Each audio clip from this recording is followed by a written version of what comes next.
reaction. Michelle Malkin investigates on CRTV. Michelle Malkin. I'll tell you why they're not going to release the tape, Michelle. Because, so, Ted asked the first question. I give the answer, and he goes, none of that is going to air. That's what he says. I said, well, why am I sitting Is that here? your Ted Koppel imitation? It's good. And then throughout the rest of the interview, I'm like provoking him. Ted, you really need to include this part. You know, I'm like, are you going to cut this out, Ted? Are you going to cut this out, Ted? Are you going to cut this out? Who does an interview and says, that's not airing? We're not going to air any of that. Well, then why am I here? So that's why they don't want people to see this fake. What these networks do in edit rooms, they've gotten away with for years. That's my point. I want to get yours.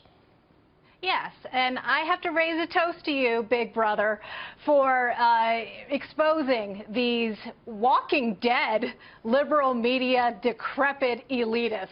I think it was definitely worth your time to do this interview because although they played just one little sliver, look at what you've been able to expose. And I think that has them running scared. I would love to see the Twitter hashtag release the Hannity tape.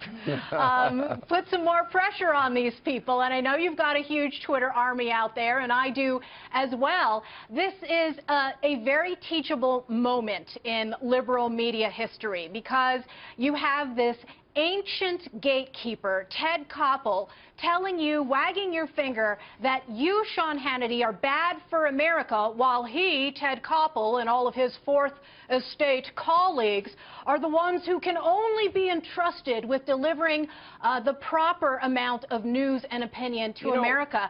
We're the ones who support diversity, true diversity in the media marketplace. These people are the enemies of diversity of thought. These people are the enemies of true transparency and a vibrant marketplace in the media. Shame on them. Because they had a monopoly all these years. And by the way, this is not personal between Ted Koppel. I actually did it because I loved when he was covering on Nightline America Held Hostage for 444 days. I don't think I missed an episode because I thought it was really imperative, important work. And then when those hostages were released, it was such a good moment for our country. And so it's not personal.